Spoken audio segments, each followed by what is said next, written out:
এখন value stream mapping হলো value added productivity হলো আপনার যে প্রোডাকশন,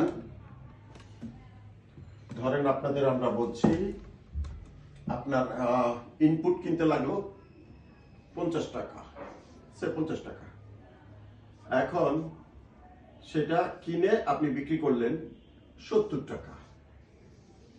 এই যে আপনার 20 টাকা ভ্যালু অ্যাডেড হলো, এই 20 টাকা, এই 20 টাকা অ্যাড করতে হলে এই 50 টাকা থেকে আপনি এই ম্যানুফ্যাকচারিং প্রসেস দিয়ে আসবেন, এবং এই ম্যানুফ্যাকচারিং প্রসেসে এই মেশিন বা এই প্রসেস, এই মেশিন বা এই প্রসেস সবারই একটা কন্ট্রিবিউশন আছে 20 টাকার মধ্যে, ওয়ার্কারের আছে, সবার আছে, এমনকি আপনার সাপ্লাই চেইনেরও আছে।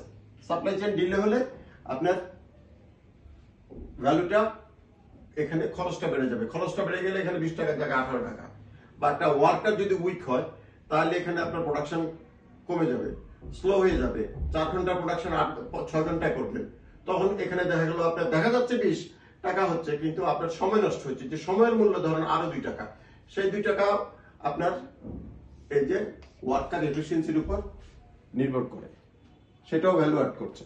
তাহলে আপনাকে ভ্যালু অ্যাডেড প্রোডাক্টিভিটি কোন কোন ফাংশন ভ্যালু অ্যাড করে। অনেক সময় সবাই বলে আমার এইচআর তো কোনো ভ্যালু অ্যাড করে না,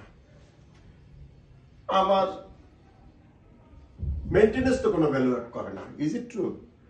আপনার এইচআর এভরিবডি। সেই জন্য বললাম value system, value stream mapping. এখন ভ্যালু স্ট্রিম ম্যাপিং করতে গেলে আপনার ধরেন বিভিন্নভাবে আপনি বের করলেন যে কোথায় আপনার এইচআর যে লোকজন রিক্রুট করে, লোকজন ট্রেন করলো, সেই লোকজন যে প্রোডাকশন দিল, এইচআর রাইট টাইমে রাইট লোকটা রিক্রুট করলো, আপনার সেটা আপনার প্রোডাক্টিভিটির উপর ইম্প্যাক্ট পড়ছে। HR is also adding value. আপনার মেইনটেনেন্স যদি মেশিনটা ঠিক মতো রেডি না রাখে, ঠিক মতো মেইনটেনেন্স না করে, তাহলে তো আপনার প্রোডাকশনের উপর ইম্প্যাক্ট পড়ছে।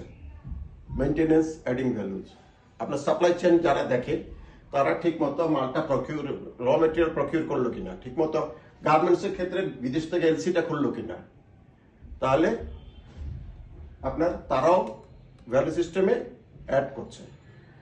ইভেন আপনার যারা স্টাফ ক্যান্টিন, যেটা এইচআর এর আন্ডারে বা অ্যাডমিনিস্ট্রেশনের আন্ডারে, ফ্যাসিলিটি সার্ভিসের আন্ডারে যারা স্টাফ কিচেনে যারা রান্না বান্না করে, দে আর অলসো অ্যাডিং ভ্যালুস।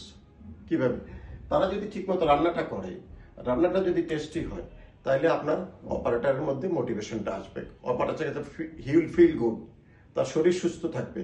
শরীর সুস্থ থাকলে সে অ্যাবসেন্ট করবে না, অ্যাবসেন্ট না করলে সে প্রোডাক্টিভিটিতে ইনপুট দিতে পারবে, কন্ট্রিবিউট করতে পারবে। That is also value addition.